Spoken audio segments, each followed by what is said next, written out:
Hi, I'm Becki Biggins and this is Pizza Express, one of my favourite places in the world. I'm going to be interviewing one of my favourite people in the world. This is the lovely Ross Dines. Hello. Hi Becky. You alright? Yeah, really good, thanks. Good, good. To see you too. I feel like I've not seen you in ages, but it's only been about a week. Yeah, my birthday in fact. Your birthday with the 7 cards. Yeah, you bought me 7 cards, yeah. Excessive. They were good, but though. Hilarious. Ross, you're the music manager of Pizza Express. Yep. What do you do? Good question. When I'm not sitting down with beautiful women having a beer in the afternoon, Yes. I am effectively a glorified booking agent. That's my job. So I book the 3 venues we have, the Pizza Express Jazz Club in Soho, which is where we are now, Yeah.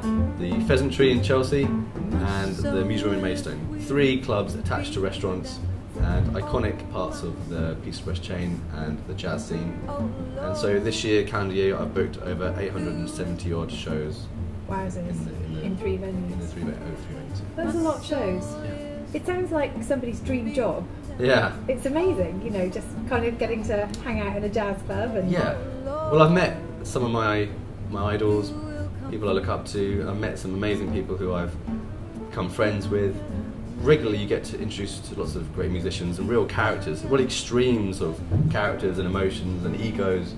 So it's a real job to be diplomatic and work with the artists, the managers, the promoters, the agents. Has anyone ever been really difficult? Really difficult? Yeah, there's been loads, but I mean there's one that stands out.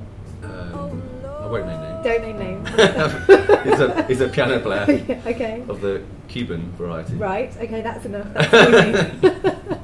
And here is a great piano player. But anyway, we had a project and he demanded a 9-foot piano. I said, look, come on, this is a 7-foot piano, Steinway. I've got the managing director of Steinway to write a letter saying it's the best piano in London, you'll love it. Yeah. And they said, no, not coming. I said, okay, fine. So we arranged to have the 9-foot coming in. We took all, we were going to have all protection removed, take the lid off, take the surface of the steps off. It was going to cost a fortune, but I said, no, you're coming to London. Yeah, yeah. And they said, fine, if you're going to go to that length and you've got the 9-foot in, we're happy. You know, we'll do the gig. And then a few days before the gig, for whatever reason, they said, we've changed our mind, we're not coming. It was fine in the end because the main artist who was in that band arranged. So he wasn't even the main artist? Not really, no. He's a big deal, but anyway, the other main artist was a very big deal. Yeah. And he got the piano player that he particularly wanted. Yeah. And his words were, when this other piano player gets on that stage, you'll forget the other piano player in a second. Good.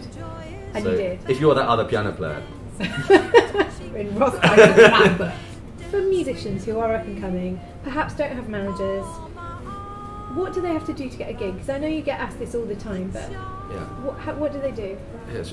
It should be a question I should be very good at answering. I always think, I wish I just had a script. I could just, or even just send them a soundbite or something. Yeah. Here you go, listen to this, or check that out. But there's no fixed rule answer. If you've got no social media presence, if you've got no album out, if you've got no website, if you haven't got someone doing your PR or a manager, or if you haven't got a great band, or if your last review's really bad, if you're not doing all of this, then you've got to ask yourself why.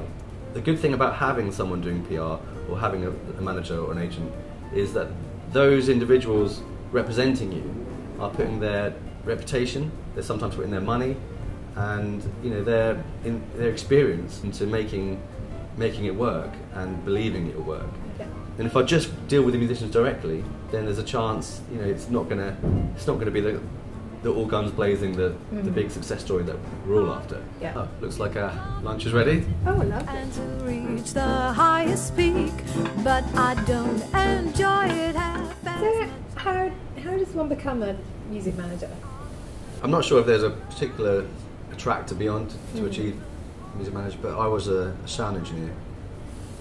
And so I always took a lot of pride in being a good sound man. I just wanted to be well known as a great engineer, but also well known anyway. Yeah.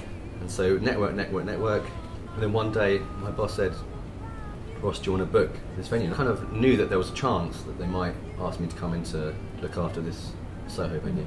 And at that time, you know, all the stars aligned, and it worked out. So they brought me in to book here and Maidstone. I was able to reopen Pizza in the Park, which only had 2 or 3 years left of the lease.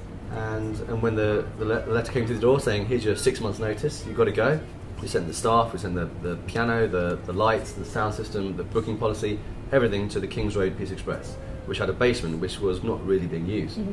And we managed to bring that up into a bit of success. We call it the Pheasantry because it's got history as being known as the Pheasantry. Yeah. And it's a great space, so that's my baby. Yeah. And it's growing and growing and doing good business. And so there's the 3 venues.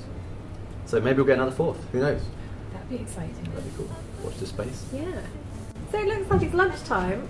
Thank you very much for joining us. I'm Becki Biggins, this is Ross Dines. We're at the Pizza Express Jazz Club. If you haven't been down here, please do come and check it out. And thank you very much for watching. Bye. There will be other lips that I may kiss, but they won't thrill me like yours used